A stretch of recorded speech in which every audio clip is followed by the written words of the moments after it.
고요에 있네.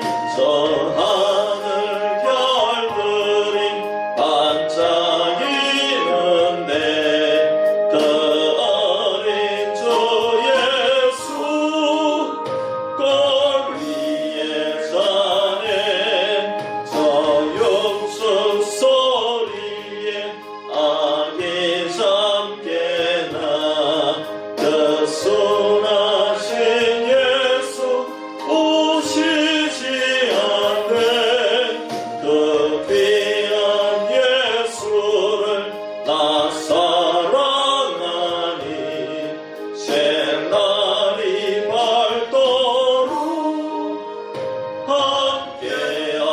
함께하소서. 주 예수 내 곁에 가까이 계셔. 그 아름다운 사랑 날 베푸시고 온 세상 아기들 다 품어주사 주 품 안에 안겨 살게 하소서.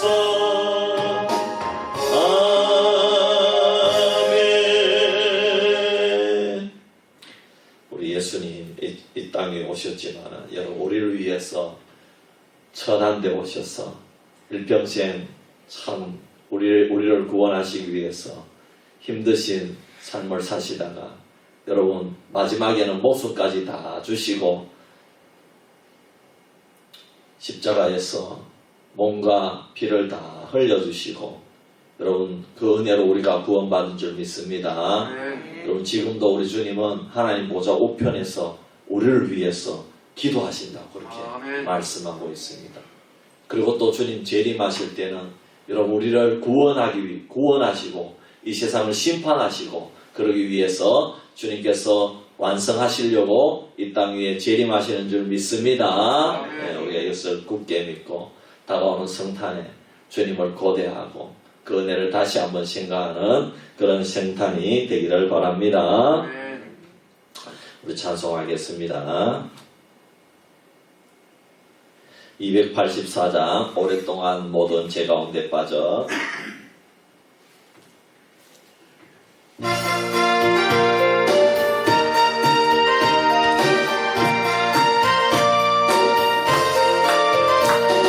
오랫동안 모든 죄 가운데 빠져 더럽기가 한량없던 우리들 아무 동로 없이 구원함을 얻어 하나님의 자녀 지금 되었네. 주의 그 사랑 한량없도다 찬송할지어다 예수의 공도 주의 그 사랑 한량없도다 찬송할지어다 예수의 공도 주의 보혈로서 정결하게 씻어 죄악에서 떠나 몸이 되었고 세상 근심도 한 곳 없어지니 하나님의 빛이 영화롭도다 주의 그 사랑 한량없도다 찬송할지어다 예수의 공도 주의 그 사랑 한량없도다 찬송할지어다 예수의 공도 죄의 기권장과 온 세상의 꿈을 어서 깨어나라 나의 주여 은혜 받은 날과 구원 얻을 때가 지금 온 세상에 선포되었네. 주의 그 사랑 한량없도다 찬송할지어다 예수의 공도 주의 그 사랑 한량없도다 찬송할지어다 예수의 한 번 더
세상의 꿈을 어서 깨어나라 나의 친구여 은혜 받을 날과 구원 얻을 때가 지금은 세상에 선포되었네 주의 역사랑 한량없구나 찬송할지어다 예수의 공로 주의 역사랑 한량없도다 찬송할지어다 예수의 공로. 네, 260장 찬송하겠습니다.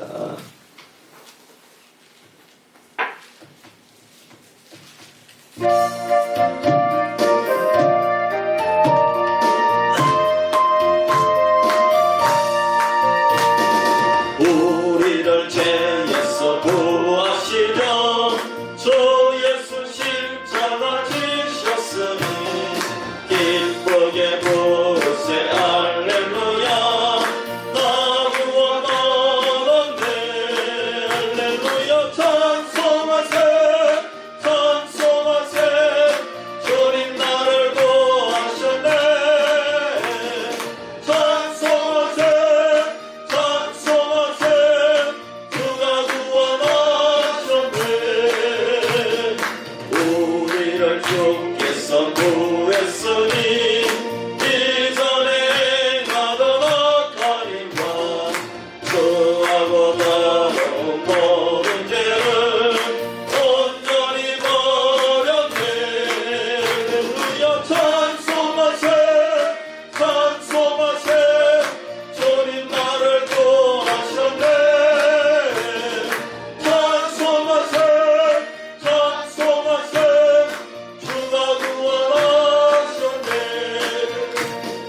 나 지금 죄에서 사함받아 거룩한 백성이 되었으니 이 육신 장난을 봤을 때도 겁날 것 없겠네 할렐루야 찬송하세 찬송하세 주님 나를 구하셨네 찬송하세 찬송하세 주가 구원하셨네 우리가 이 세상 떠날 때에 예수의 손목을 굳게 잡고 영원히 즐거운 천국에서 주와 함께 살겠네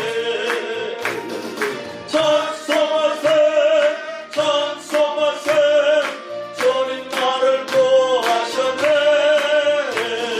찬송하세 찬송하세 주가 구원하셨네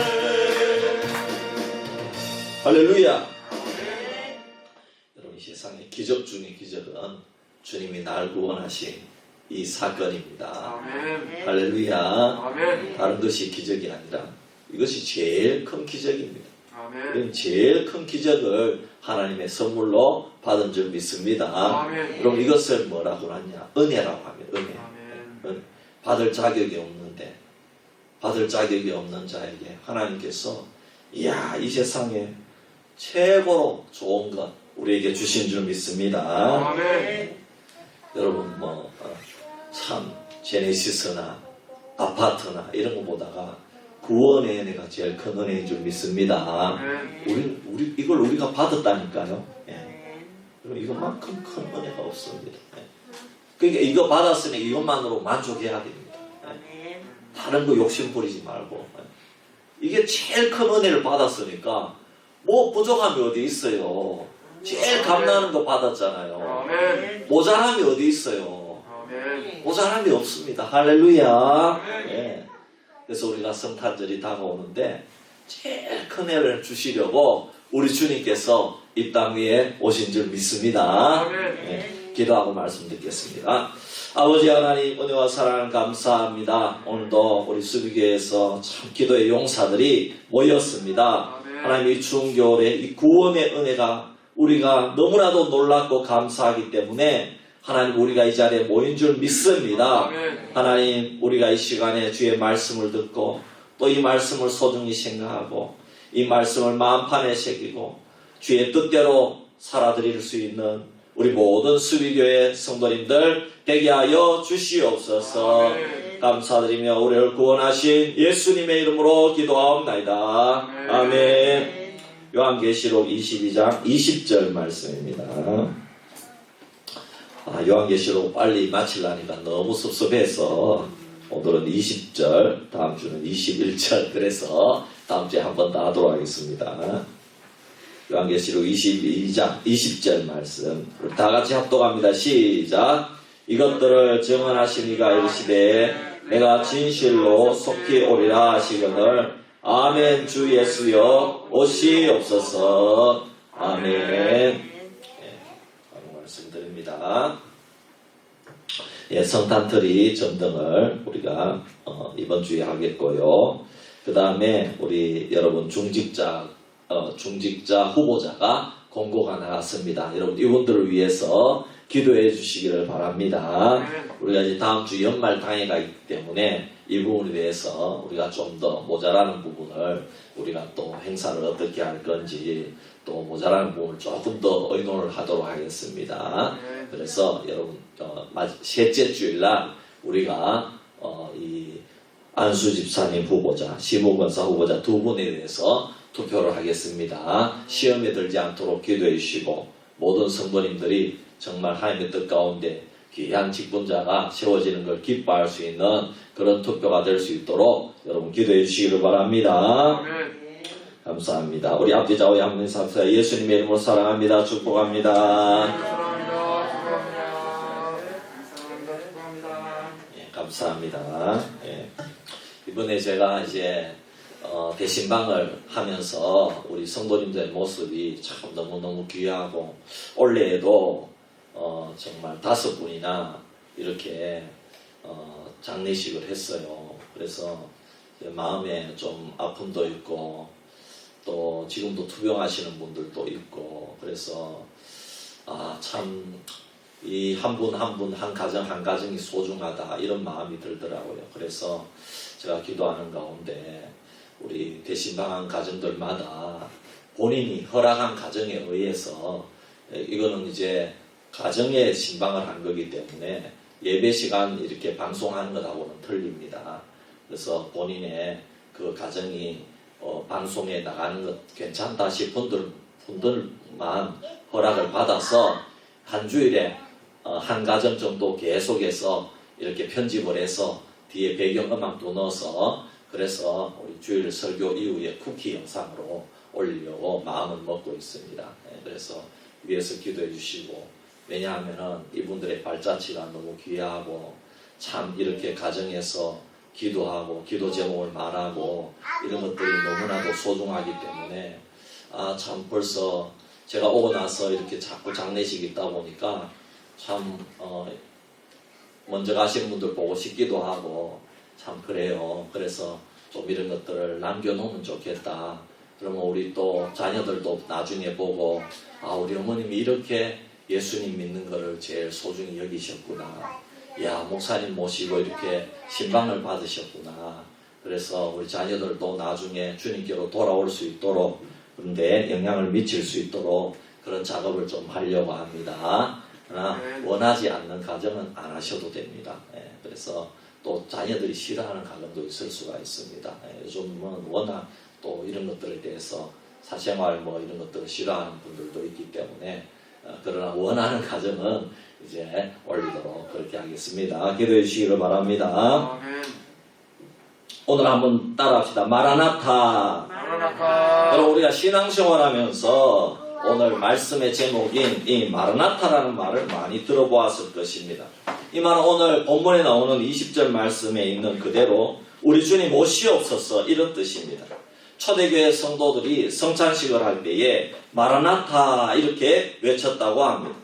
주님의 살과 피를 먹고 마시면서 지금 현실에서 이렇게 고난과 환난을 당하고 언제 로마 황제가 군대를 보내어 잡아갈지 모르는 상황 가운데서 언제 순교할지도 모르는 상황 가운데서 마라나타 주님 오시옵소서 이렇게 이들이 부르짖고 기도했다는 것입니다. 그래서 마르나타라는 단어 속에 우리의 신앙 고백이 들어가 있다는 것입니다. 특히 재림하시는 예수님에 대해 그 믿음이 공고하게 들어가 있는 이 단어가 바로 마라나타라는 단어입니다.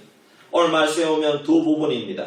이것들을 증언하시는 이가 이르시되 내가 진실로 속히 오리라 하시거늘 아멘 주 예수여 오시옵소서 이렇게 했습니다. 주님께서 내가 진실로 속히 오리라 이렇게 말씀하시니까 교회를 대표하는 사도 요한이 이렇게 고백하는 겁니다. 아멘 주 예수여 오시옵소서. 아멘. 할렐루야. 오늘 요한의 고백이 2000년 동안 주님을 믿어온 그리스도인들의 공통된 고백이며 반응이며 오늘 우리도 동일한 이 믿음의 고백이 있어야 될 줄 믿습니다. 아멘. 구약 성경에는 대략 여러분 이 구약 성경의 초림에 대한 예언이 456회 정도 기록되었다고 합니다. 예수님이 초림, 그러니까 성탄절 처음 오시는 초림에 대해서 456회 정도. 그런데 그 예언의 말씀 그대로 예수님께서 이 세상에 오신 줄 믿습니다. 아멘. 그러니까 성경 말씀은 구약의 예언대로 정확하게 이루어진 것입니다. 그리고 예수님의 재림에 대한 약속과 예언은 신약 성경에만 약 300회 정도 기록이 되었다고 합니다. 그만큼 신약 성경의 중요한 주제가 바로 우리 구주 예수 그리스도의 재림이라고 할 수가 있다는 것입니다. 계시록의 예수님의 재림에 대한 약속은 오늘 본문뿐만 아니라 요한계시록 7장 12절에도 나옵니다. 주님은 자신이 속히 오겠다고 약속해 주셨습니다.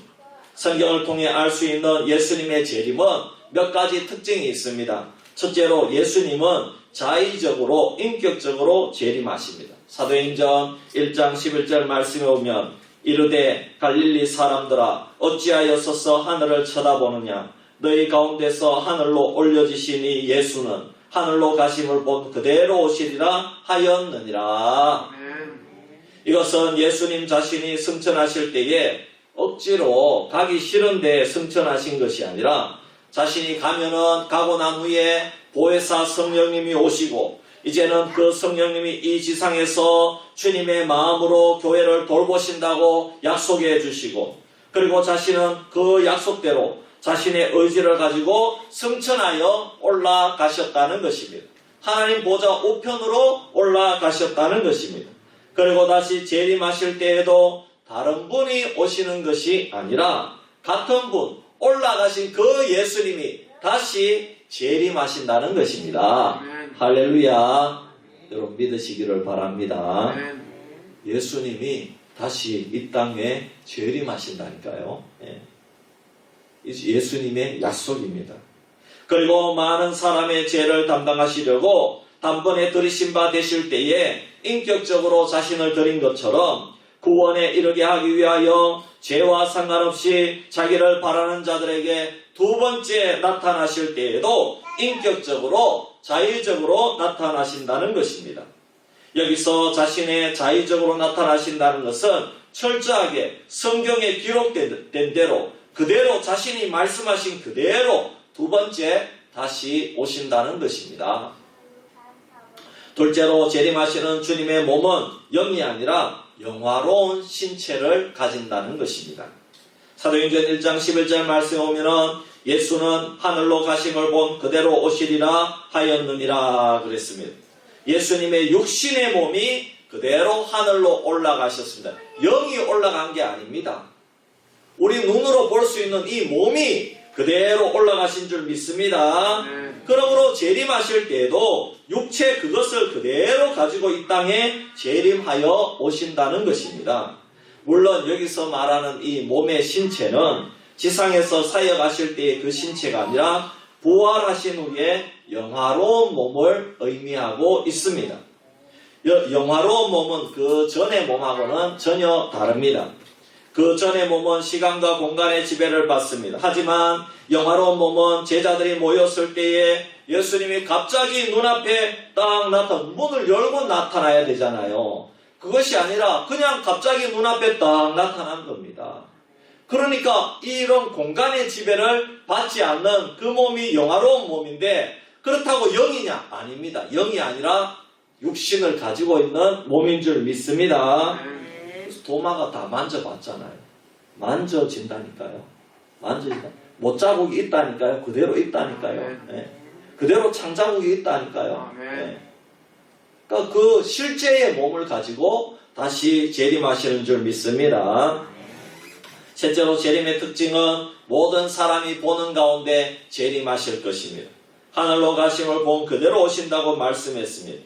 그러므로 재림하실 때도 모든 사람들이 보는 가운데 재림하신다는 것입니다. 여러분 이것은요 성경에 마태복음 24장에 나오고 계시록 1장에 나오고 마태복음 26장에 나오고 마가복음 13장에 나오고 누가복음 21장에 나오고 사도행전 1장에 나오고 골로새서 3장에 나오고 디도서 2장에 나오고 히브리서 9장에 나옵니다. 그러므로 주님의 재림은 분명하게 다가옵니다. 그럼 모든 사람이 보는 가운데 재림하실 줄 믿습니다.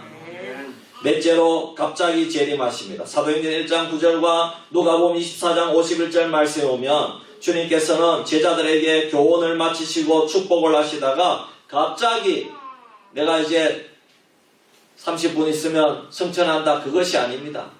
그냥 축복을 하시다가 갑자기 승천하신 것입니다. 그러므로 돌아오실 때도 갑자기 오실 것입니다. 성경은 이 문제에 대해서 두 가지 상반된 시각으로 말씀하는데 한편으로는 주님의 재림 전에 몇 가지 징조가 있다고 말씀하고 있습니다. 그러나 다른 한편으로는 주님의 재림이 돌연적으로 갑자기 임하여 기한을 알 수가 없다고 말씀하고 있습니다. 마태복음 24장 또 25장 마가복음 13장 데살로니가전서 5장 요한계시록 3장에 보면 주님은 홀연히 다시 오신다고 말씀하고 있다는 것입니다. 그러니까 여러분 우리는 준비를 잘해야 되겠죠. 할렐루야. 여러분 주님 오실 때까지 그리고 우리가 천국 갈 때까지 여러분 신앙생활을 늘 깨어서 준비하는 여러분 되시기를 바랍니다. 다섯째로 재림의 특징은 영광스럽고 승리의 재림이 될 것입니다. 예수님께서 승천하실 때에 백의의 천사들의 호의를 받아서 올라가셨으니 돌아오실 때도 영광스럽게 승리자의 자격으로 심판자의 자격으로 오신다고 히브리서 9장에 말씀하고 있습니다.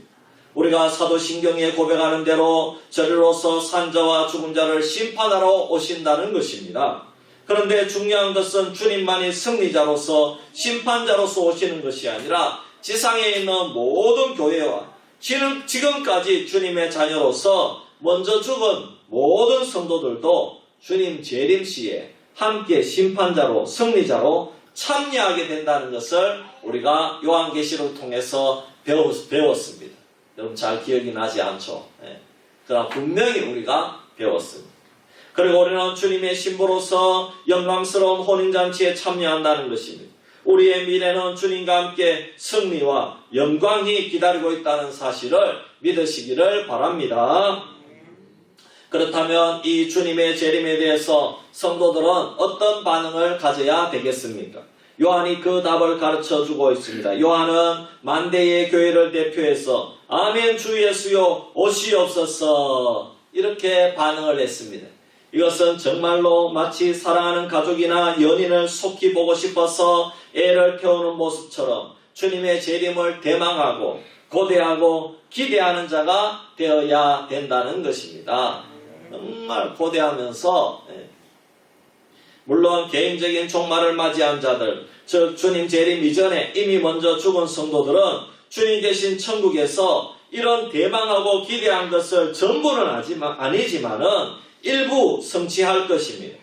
먼저 간 성도들은 이미 그 영혼이 죄와 오염에서 완전히 해방되어 자유롭게 주님을 섬기면서 살겠지만 그러나 천상에 사는 완전한 의인들도 어느 때까지입니까? 이렇게 탄식하고 있는 것을 우리가 요한계시록 6장에 살펴보았습니다. 그렇다면은 여러분 주님 재림하실 때에 그 탄식이 사라질 줄 믿습니다. 그만큼 천상에 있는 우리 성도들도 주님의 재림을 기다리고 있다는 것입니다. 그러므로 주님 재림을 기다리는 것은 지상의 성도들과 천상의 성도들이 모두 고대하고 기대하는 것입니다. 이것은 주님 재림하시기 전에는 완전한 천국의 모습이 이루어지지 않는다는 것을 보여주고 있습니다. 주님이 재림하셔야 완전한 천국의 모습이 이루어진다는 것입니다. 그러니까 천상의 성도들도 그날을 기다리고 있다는 것입니다. 사랑하는 성도 여러분, 우리가 왜 주님의 재림을 고대하고 기대해야 됩니까? 그것은 주님께서 재림하실 때 성도들은 원수들의 위협과 두려움에서부터 완전히 벗어나서 구원을 받기 때문입니다. 그리고 이 세상의 근심, 걱정과 염려를 모두 벗어버릴 것이기 때문입니다. 심판주로 오시는 주님께서는 사탄과 그 추종 세력들을 다 심판하셔서 지옥 불못에 던져버릴 것입니다. 이 세상에서 정의를 둘러싸고 벌어졌던 수많은 논쟁을 주님께서 일시에 종식시키실 것입니다. 주님께서 판결하시면 의와 불의가 무엇인지, 선과 악이 무엇인지, 그리고 누가 거짓이고 누가 참인지 만천하에 드러날 것입니다. 그리고 그렇게 말이 많았던 사탄과 세상 사람들과 성도들도 그 판결 앞에 모두 다 승복한다는 것입니다. 그리고 이 세상에서 있었던 모든 억울함이 풀어질 것입니다. 그러므로 여러분, 그날을 고대하시기를 바랍니다. 그리고 천사장에 의해서 마지막 나팔 소리가 울려 퍼지면 죽은 자는 부활하고 산 자는 그대로 변화될 것이며 악인들의 몸은 죽지 않고 영원한 고통을 받기에 합당한 몸으로 바뀌게 될 것입니다. 하지만 성도들의 몸은 그리스도와 같은 영광스러운 몸이 되어서 똑같이 주님 모습처럼 변화될 것입니다.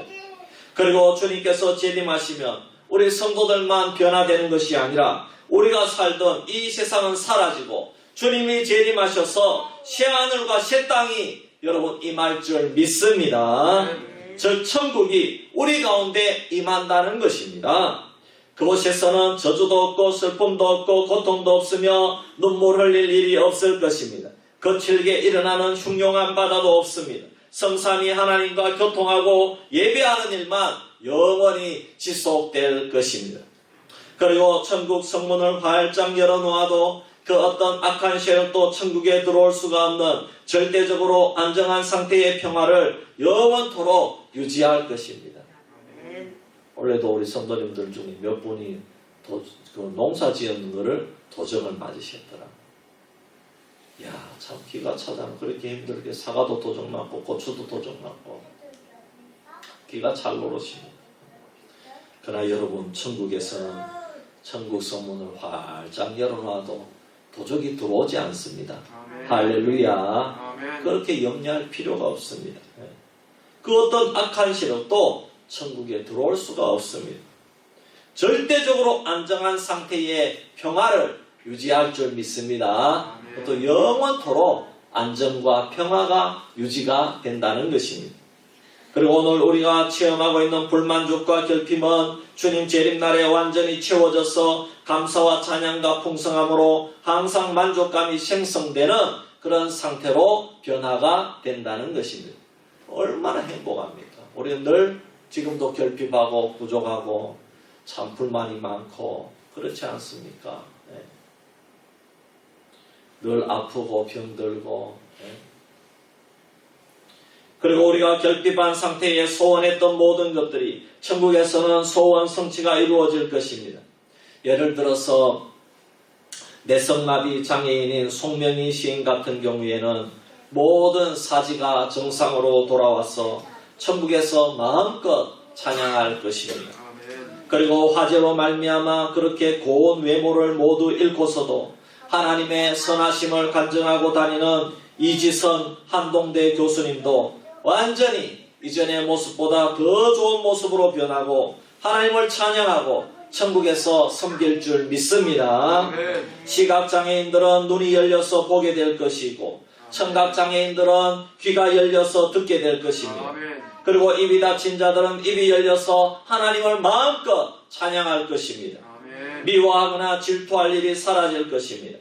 천국에서는 가족이나 배우자가 없다는 것은 예수님이 우리 교회의 신랑이기 때문에 모두 다 하나님의 자녀로 가장 친밀한 교제를 누린다는 사실을 여러분 믿으시기를 바랍니다. 이 모든 복을 우리가 주님 재림하시면 누리게 된다는 것입니다. 그럼 여러분 이 세상을 너무 좋아하지 마시기를 바랍니다. 천국을 좋아하시기를 바랍니다. 그렇다면 오늘 여러분들의 마음속에는 정말 이런 주님의 재림의 그날을 대망하고 고대하고 있습니다. 우리가 이런 복음 성가를 많이 불렀습니다. 주님 다시 오실 때까지 나는 이 길을 가리라. 여러분 주님 재림의 그날을 고대하는 성도들은 기꺼이 십자가의 길, 주님께서 주신 사명자의 길을 간다는 것입니다. 자기를 부인하고 주님의 길을 따라간다는 것입니다. 그리고 옛날 우리 신앙의 선배들은 이 찬양을 불렀습니다. 낮에나 밤에나 눈물 머금고 내 주님 오시기만 고대합니다. 이 찬양을 불렀습니다. 옛날에 이 찬양을 불렀던 신앙의 선배들은 큰 박해를 당하면서 주님의 재림을 바라보면서 기도하며 이 찬양을 불렀던 것입니다. 주기철 목사님, 길선주 목사님, 손양원 목사님, 주기철 목사님 같은 경우 일제강점기의 핍박을 이겨낸 것입니다. 치조하는 형사들이나 검사들 앞에서 가진 고난을 당했습니다. 현재 당하고 있는 고난이 장차 받게 될 영광과 좋게 비교할 수 없다는 것을 알았기 때문에 고난 가운데 기뻐하고 인내할 수가 있었던 것입니다. 옛날 영화에 주기철 목사님 일대기 그 영화가 있어요. 그 영화를 봤는데 그 일제 순사들이 성도들을 불러 모아놓고 예수님 사진을 발밑에 놔놓고 이 앞에 그러고 못이 박힌 판을 딱 갖다 놨어요. 그리고 예수님을 욕하고 이 예수님 사진을 밟으면은 여기를 안 지나가도 되고 편안하게 좋은 곳으로 보내고 그리고 예수님을 시인하고 예수님을 그대로 믿기로 하면 이 못판을 지나가야 된다고. 주기철 목사님과 성도들이.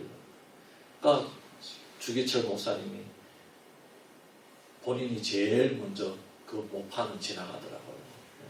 그게 사실의 내용인지 아닌지는 모르겠는데 어쨌든 그런 영화를 봤어요. 그렇게 고난을 당했다는 것입니다. 예수님을 결코 버릴 수가 없는 것입니다. 예수님을 결코 부인할 수가 없는 것입니다. 그러나 많은 목사님들, 장로님들은 총회에서 신사참배를 가결했습니다. 이것은 우상숭배가 아니라 국민의식이라는 겁니다. 국기에 대한 경례와 똑같다는 것입니다. 그러므로 신사참배를 해도 된다는 것입니다. 그러나 주기철 목사님, 또 길선주 목사님 이런 분들은 끝까지 아니라고 얘기했습니다. 끝까지 우상숭배를 거부했습니다. 그래서 가정 고초를 당했던 것입니다. 그렇지만은 그런 고난이 장차 받게 될 영광과 좋게 비교할 수 없다는 것을 알았기 때문에 인내하고 참고 견딜 수가 있었던 것입니다. 여러분 그래서 재림신앙이 중요한 것입니다. 재림신앙이 없다면 어떻게 지금 고난을 이겨낸다는 말입니까? 일제시대에 수많은 고문을 신앙의 선배들에게 행하였다고 합니다. 신사참배에 협조하라는 것입니다. 그러나 그들은 순교할지언정 협조하지 않았습니다. 끝까지 인내로서 참고 그 모든 고초를 겪었습니다. 하지만 이 모든 것을 이길 수 있던 신앙의 동기가 있는데 그것이 바로 재림신앙인 줄 믿습니다. 주님이 오시면 이 모든 사탄과 그의 추종자들은 심판을 당하지만 주님을 기다렸던 성도들은 승리자가 된다는 그 믿음 때문에 그 모든 고난을 이겨낼 수가 있었던 것입니다. 주님의 재림을 고대하고 대방하는 성도들에게 또 한 가지 유익이 있다면 그것은 항상 신앙생활이 깨어있도록 만들어준다는 것입니다. 주님은 분명 속히 오신다고 말씀하셨지만 언제 오신다고 알려주지는 않았다는 것입니다. 누가복음 12장 35절 이하의 말씀에 오면은 주님은 언제라도 오실 수 있다고 생각하고 사는 자들이 있고 그렇지 않는 자들이 있다는 것을 보여줍니다. 제가 몇 구절 읽어드리겠습니다. 허리에 띠를 띠고 등불을 켜고 서 있으라. 너희는 마치 그 주인이 혼인집에서 돌아와 문을 두드리면 곧 열어주려고 기다리는 사람과 같이 되라. 주인이 와서 깨어있는 것을 보면 그 종들은 복이 있으리로다. 내가 진실로 너에게 이르노니 주인이 띠를 띠고 그 종들을 자리에 앉히고 나와 수종들리라. 주인이 혹 2경이나 혹 3경에 이르렀어도 종들이 그같이 하고 있는 것을 보면 그 종들은 복이 있으리로다. 너희도 아는 바니 집주인이 만일 도둑이 어느 때에 이를 줄 알았더라면 그 집을 뚫지 못하게 하였으리라. 그러므로 너희도 준비하고 있으라. 생각하지 않은 때에 인자가 오리라 하시니라 그랬습니다. 주인이 언제 오시든지 준비하는 사람이 있다는 것입니다. 준비하는 종이 있다는 것입니다. 그 종이 복이 있다는 것입니다. 주인이 올 때에 등불을 가지고 나가서 맞을 수가 있다는 것입니다. 그래서 신앙이 좋은 자들은 항상 신실합니다. 이들은 집과 교회 그리고 직장 생활을 늘 열심히 하는 것입니다. 가정 생활을 충실하게 하고 교회에서 믿음 생활을 충실하게 합니다. 그리고 직장에서 최선을 다해서 일을 하는 것입니다. 그러나 여러분, 세상 사람들은요, 한탕주의에 빠집니다. 돈을 벌면, 할 수만 있으면 그 돈을 가지고 음주 가무에 빠지고 취미 생활에 빠지고 성공하기 위해서 자신만의 그 무엇인가에 빠져서 살아가는 것입니다. 왜냐? 그들에게는 이 세상의 삶이 끝이기 때문에 그렇습니다. 내세의 삶이 없다고 생각하거나 모든 사람이 다 좋은 데 간다고 생각하거나 단순히 조금 도덕적으로 살면 다 좋은 데 간다고 그렇게 생각한다는 것입니다.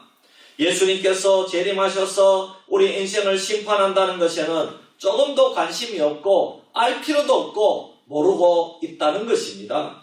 그래서 인생을 아무렇게나 살고 그렇게 살고 살다가 안 되면은 스스로 극단적인 선택을 한다는 것입니다. 심지어 가족들까지 다 죽이고 본인도 죽는다는 것, 얼마나 끔찍합니까? 그리스도의 재림을 고대하는 자들에게 주어지는 또 한 가지 복이 있습니다. 그것은요, 현실에 얽매이지 않는다는 것입니다.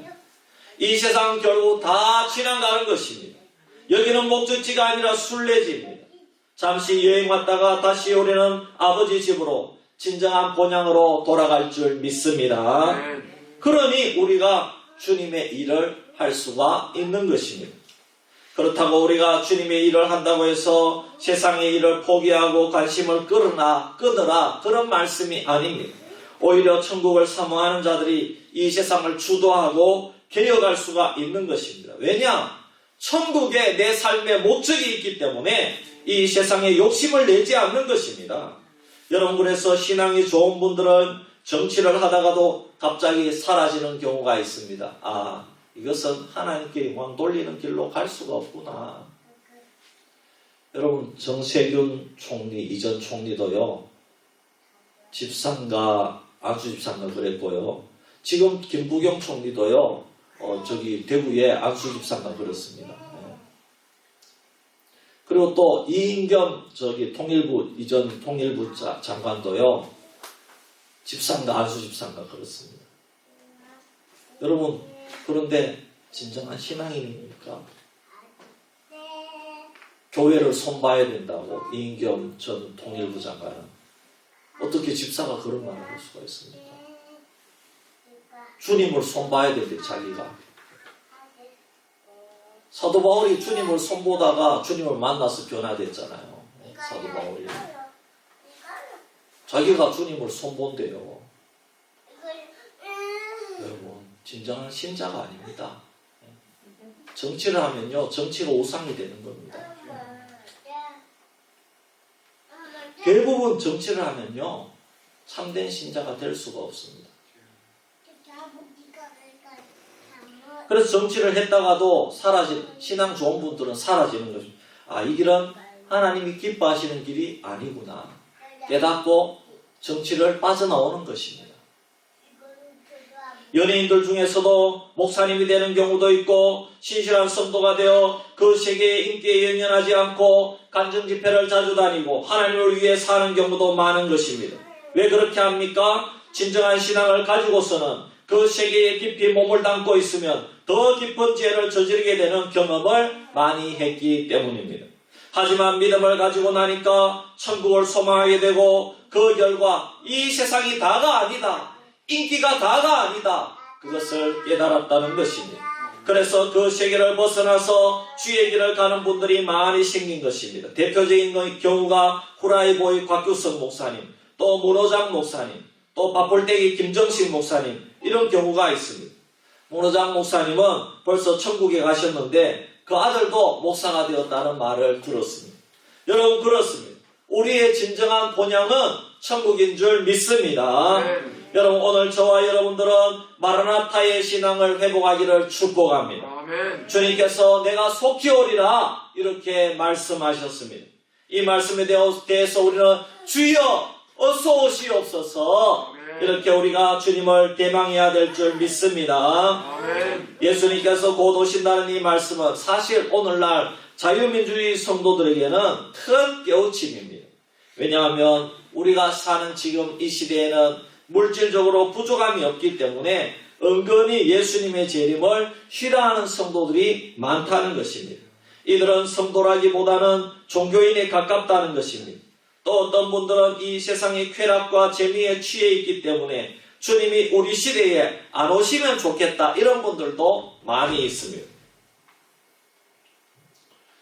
제가 신학교 갈 때에 전부 다 결혼하기 전에 젊은 신학도 교육전도사님들이 우리가 농담으로 이런 얘기를 많이 했는 것 같아요. 요한계시록 또 주님의 재림에 대한 설교를 듣고 또 조직신학에서 이 부분을 다룰 때 그러면은 돌아와서 저녁에 기숙사에서 하는 말이 그래도 결혼하고 나서 주님 재림하셔야 된다고 그러면서 이런 얘기를 많이 했던 것 같아요.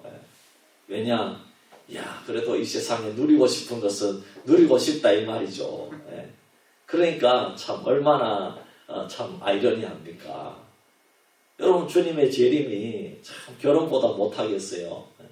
더 큰 행복과 더 큰 기쁨과 더 큰 희열을 주는 것이 주님의 재림인데 그 젊은 패기의 교육전도사님들은 그렇지 않다는 것입니다. 그래도 가정을 잃어보고 예쁜 신부도 봐야 된다 이 말입니다. 그렇습니다. 이상훈 목사님 책을 보니까 한 30년 전에 서울예수라는 책이 인기가 있었다고 합니다. 저는 이 책의 내용을 어린 시절 교회 목사님과 부흥사 목사님을 통해 몇 번이나 예화로 들은 적이 있는 것 같습니다. 예수님이 서울의 한 교회를 찾아왔는데 담임 목사가 예수님 왜 오셨습니까? 천국에 계시면 우리가 예배도 잘 드리고 헌금도 많이 올려드릴 텐데 왜 벌써 오셨습니까? 지금 목회하는데 너무너무 바쁩니다. 너무너무 목회가 잘 되고 교회가 부흥하는데 왜 오셨습니까? 이러면서 예수님을 떠밀어내면서 다시 가시라고 하는 장면이 있었다는 것입니다.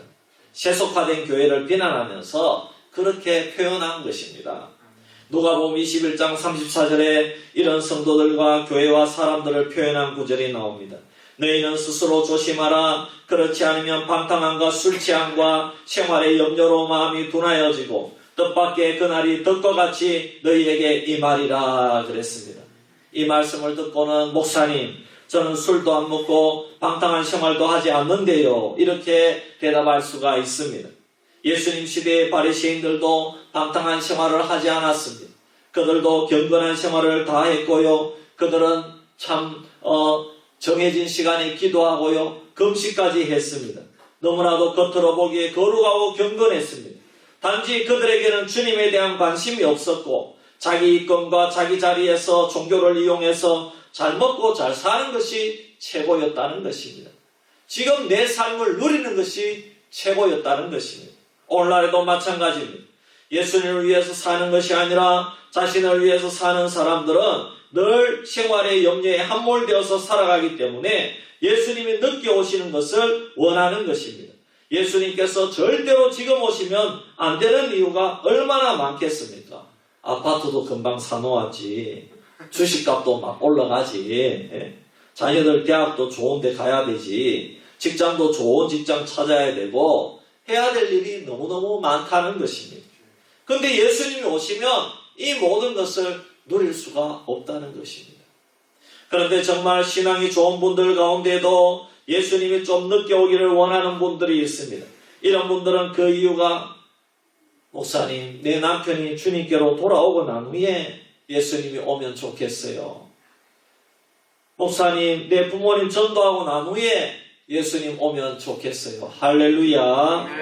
이런 분들은 세속에 물든 삶, 생활의 염려로 함몰된 삶이 아니라 불신 가족들이 돌아오기를 간절히 바라고 기도하는 분들이기 때문에 예수님 재림을 그때까지만 조금만 더 연기해주면 좋겠다는 것입니다. 얼마나 마음이 짠합니까? 이들은 만일 지금 예수님이 오시면 우리 가족들이 지옥 백성이 될 수밖에 없으니 그래서 더 간절한 마음으로 신앙생활하면서 그리고 주님의 몸된 교회에서 충성하면서 기도하는 것입니다. 저는 이런 성도들을 많이 봤습니다. 이야, 저렇게 남편의 핍박을 받으면서도 교회 와서 저렇게 봉사를 하니까요. 정말 나보다 나은 분들이 너무너무 많더라고요. 저는 그런 분들을 많이 봤습니다. 교회에 있으면서. 참 그런 분들은 대단한 분들입니다. 저는 설교할 때 내보다 나은 평신들이 얼마나 많은지 모르는 제가 이런 얘기를 자주 합니다. 정말 대단합니다. 우리 교회도 마찬가지죠. 그런 분들이 있죠. 여러분, 이런 마음이 주님의 마음인 줄 믿습니다. 베드로후서 3장 8절 9절에 사랑하는 자들아, 주께는 하루가 천년 같고 천년이 하루 같다는 이 한 가지를 잊지 말라. 주의 약속은 어떤 이들이 더디다고 생각하는 것 같이 더딘 것이 아니라 오직 주께서는 너희를 대하여 오래 참으사 아무도 멸망하지 아니하고 다 회개하기에 이르기를 원하시느니라 그랬습니다. 여러분, 우리 하나님도 능력이 없거나 사랑이 없어서 가족들을 구원하지 않는 것이 아니라는 것입니다. 오히려 하나님은 가족들 구원을 위해서 우리보다 더 오래 참으시고 계신다는 사실입니다. 모든 사람들이 다 회개하기를 기다리신다는 것입니다. 계시록 6장 10절에 보면은 언제나 우리들을 위해서 땅의 심판을 행하시렵니까? 이렇게 부르짖는 천상의 성도들에게 하나님은 각각 그들에게 흰 두루마기를 주시며 이르시되 아직 잠시 동안 시대 그들의 동무 종들과 형제들도 자기처럼 죽임을 당하며 그 수가 차기까지 하라 하시더라 그랬습니다. 하나님께서 악한 인생들에게 즉각 심판하셔서 지옥에 넣는 것이 아니라 길이 참으시면서 인생들에게 기회를 주시고 계신다는 것을 우리가 알아야 되는 것입니다.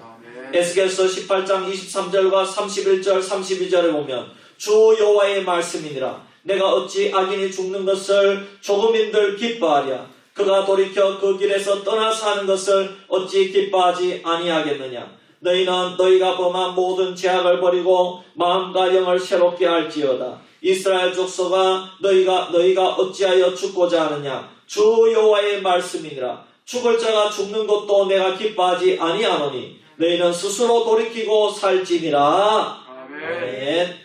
주님께서 이렇게 말씀하신 것입니다. 디모데전서 2장 4절에도 하나님은 모든 사람이 구원을 받으며 진리를 아는 데 이르기를 원하시느니라. 이렇게 하나님께서는 천국 문을 활짝 열어놓고 집 나간 자신의 자녀들이 모두 다 돌아오기를 원하십니다. 그리고 만약에 자녀가 돌아오면 누가복음 15장에 나오는 것처럼 천국의 환호성이 터지고 축하의 잔치를 벌이는 것입니다.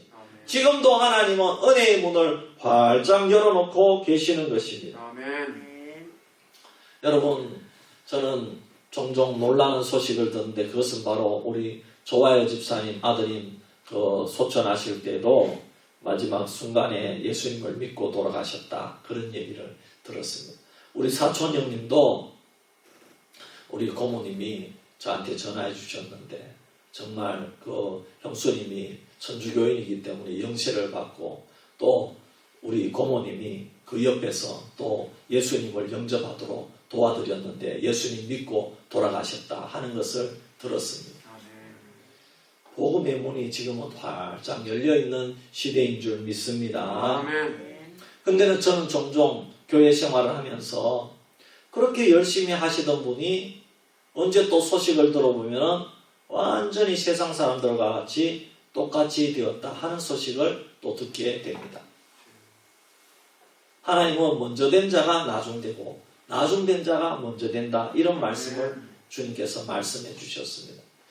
그래서 저는 그걸 보면은 이야 정말 주님 말씀대로구나. 마지막 순간에도 돌아오는 자가 있고 그렇게 열심히 정말 믿음 생활했는 분이 어떻게 될지 모르는 세상 사람들처럼 똑같이 되는 경우도 있고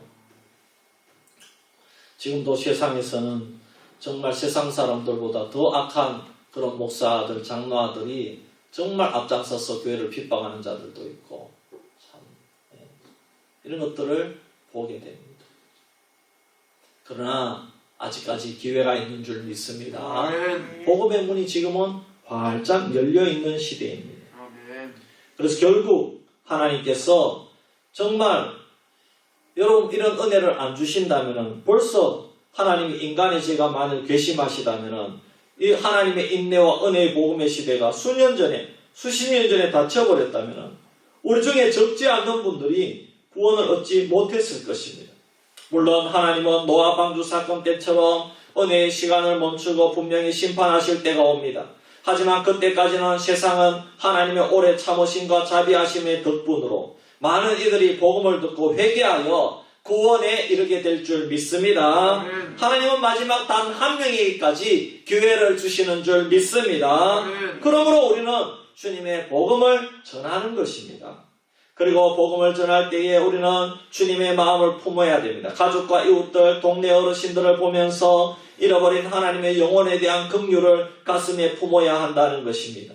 주님이 참고 계시는 오늘 현재는 내 자신의 정욕대로 자기 마음대로 살 때가 아닙니다. 오히려 우리는 누가 가서 나를 위해 저 죽어가는 무리들에게 나의 생명의 복음을 전할고 하시는 주님의 음성을 들어야 되는 것입니다. 그러므로 우리는 더 복음 전도에 힘써야 될 줄 믿습니다. 여러분들 가족들을 꼭 구원하시기를 바랍니다. 오늘 우리가 재림 신앙을 점검해 보았습니다. 부활하시고 승천하신 주님은 반드시 정하신 시간이 되면 다시 가심을 본 그대로 이 땅에 재림하실 줄 믿습니다. 우리 모두 다시 오실 주님의 재림을 고대하고 기다림으로 시간을 헛되이 사용하는 것이 아니라 주님 맞이할 준비를 하면서 늘 주님 주신 사명을 감당하면서 승리하는 성도님들이 되시기를 주의 이름으로 축원합니다. 우리 찬송가 240장 부르고 기도하겠습니다.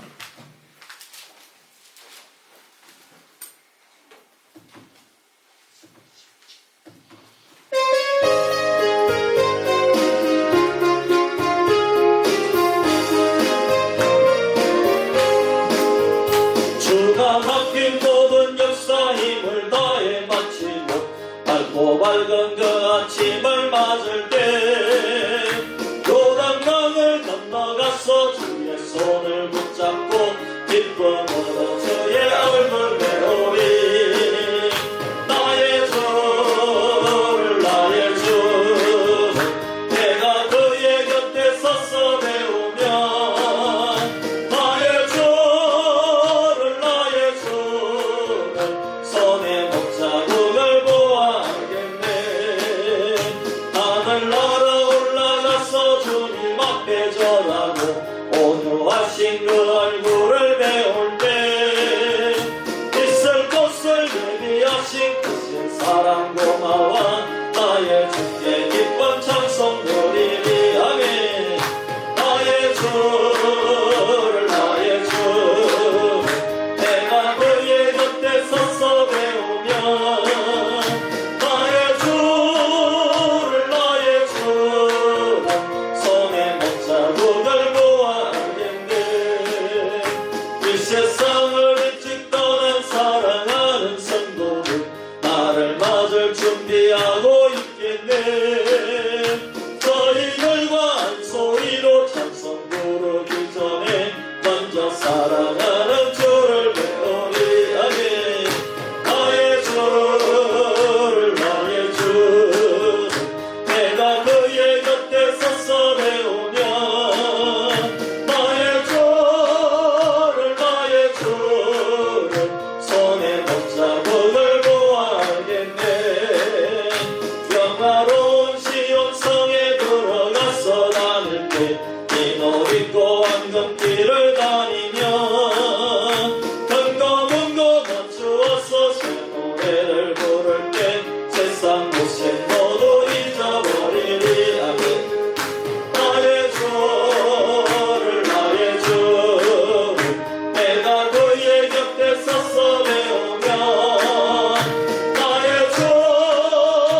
말씀을 생각하면서 우리 한번 기도하겠습니다.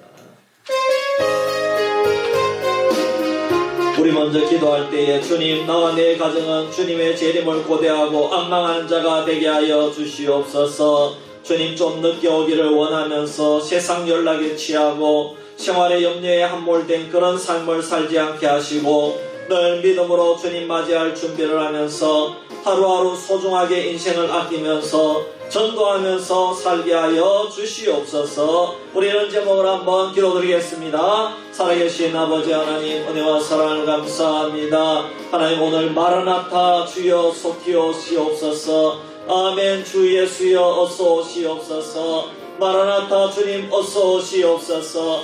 아버지 하나님, 사도 요한이 주님을 앙망하면서 또 이 마지막 아버지 정말 어려운 때에 아버지 하나님이여 로마 군인들이 언제 들이닥쳐서 교회를 핍박하고 아버지 우리들을 잡아가서 또 아버지 하나님 저 순교자의 그러한 제물로 아버지 하나님 바쳐질지 모르는 그 순간에 아버지 이 사도 요한은 요한계시록을 기록하여 초대교회에 어려움 당하는 성도들에게 또 오늘 오고 오는 세대에 핍박받는 성도들에게 또 아버지 힘들고 어렵게 사는 성도들에게 교회에게 아버지 귀한 말씀을 허락하신 줄 믿습니다. 오늘 우리가 이 말씀을 듣고 주님, 우리도 주님 오실 그날을 고대하면서 인생을 아무렇게나 허비하는 삶을 사는 것이 아니라 하나님 재림의 주님을 고대하면서 앙망하면서 세상에 함몰되어 사는 자가 아니라 세상 연락에 취하여 사는 자가 아니라 주님께서 우리에게 주신 사명을 감당하면서 가정에서 주신 사명, 그리고 직장에서 주신 사명,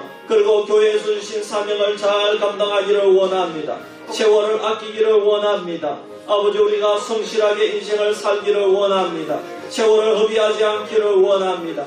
이웃을 사랑하기를 원합니다. 아버지 하나님, 만족하며 살기를 원합니다.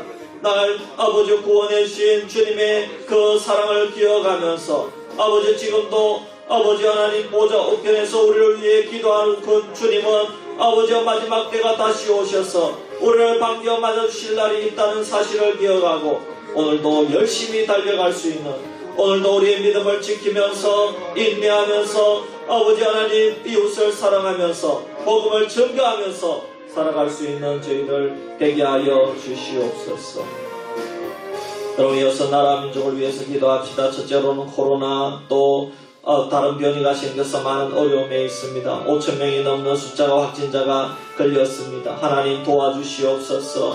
이제는 재택치료를 한다고 합니다. 너무나도 어려운 가운데 있습니다.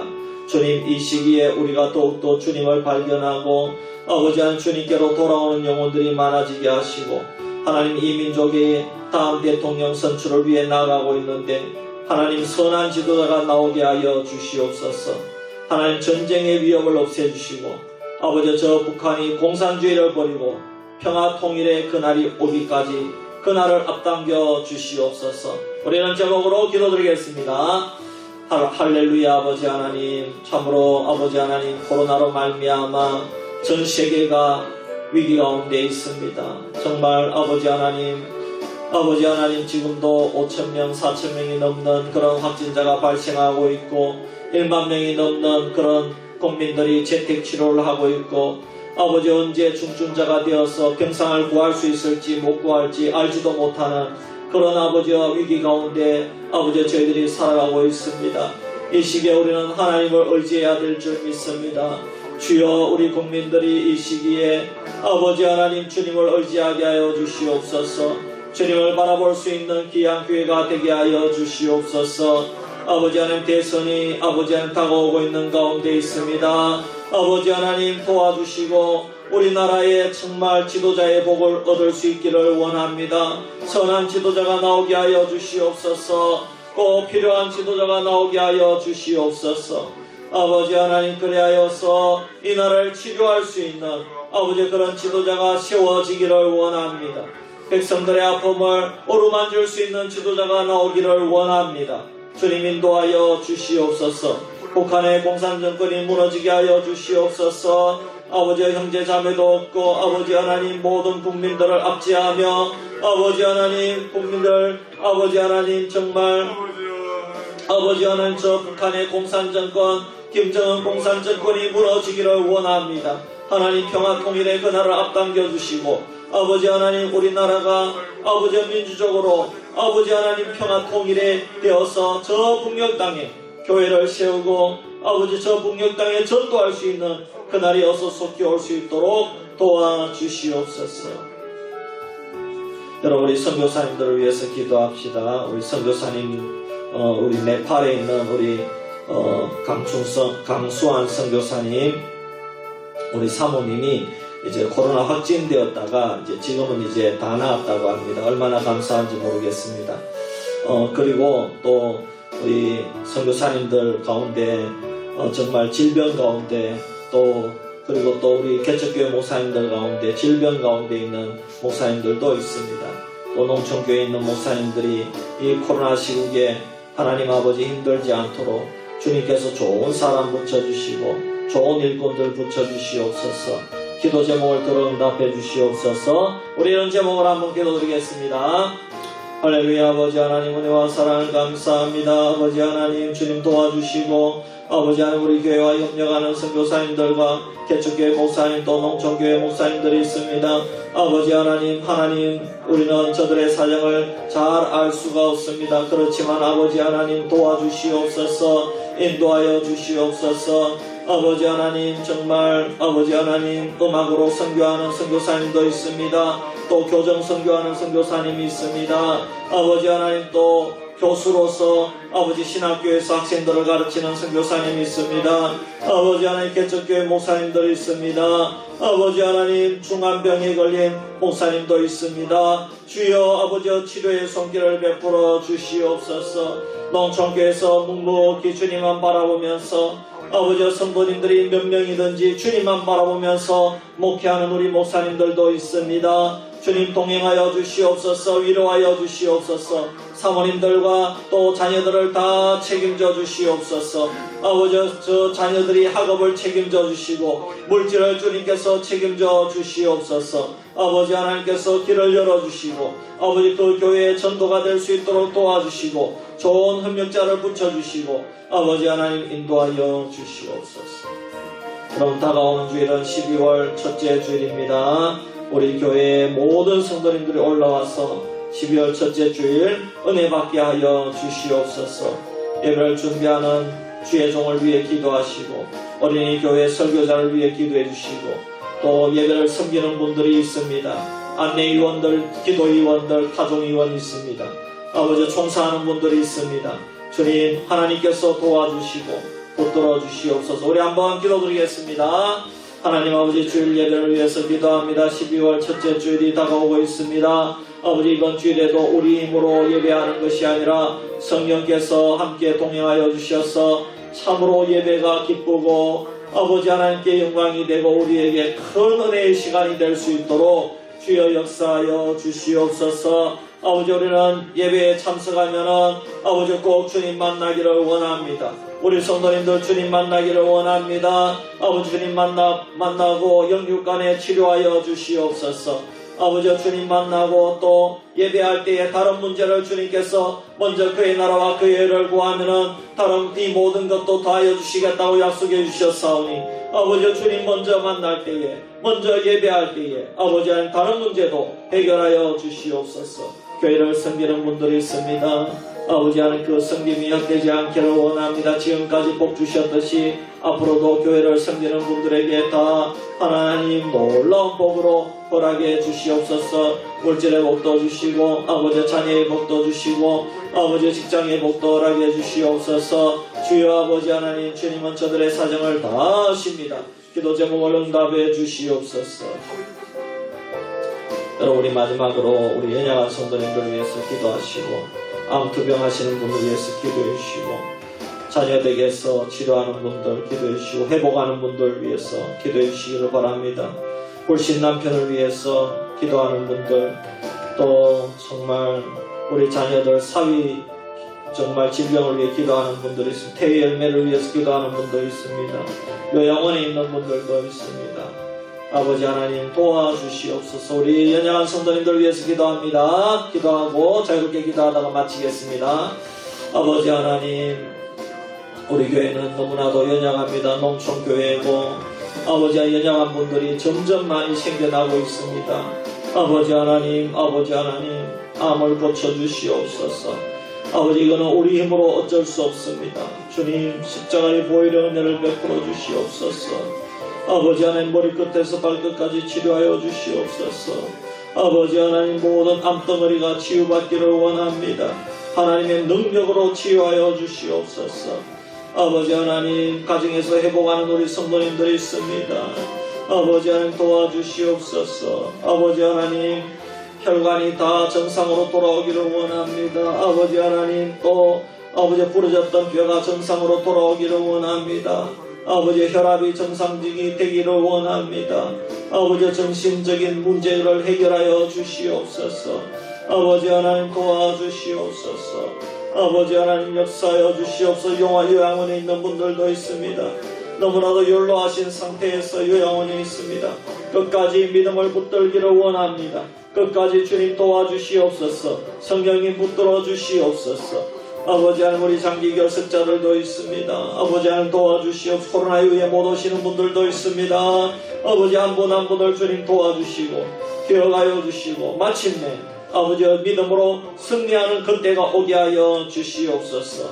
아버지 배우자를 위해 기도합니다. 우리 사위들 자녀들을 위해서 기도합니다. 아버지 하나님 주여 들어주시옵소서. 아버지 꼭 주님 가운데로 나오게 하여 주시옵소서. 주여 역사하여 주시옵소서. 인도하여 주시옵소서. 주님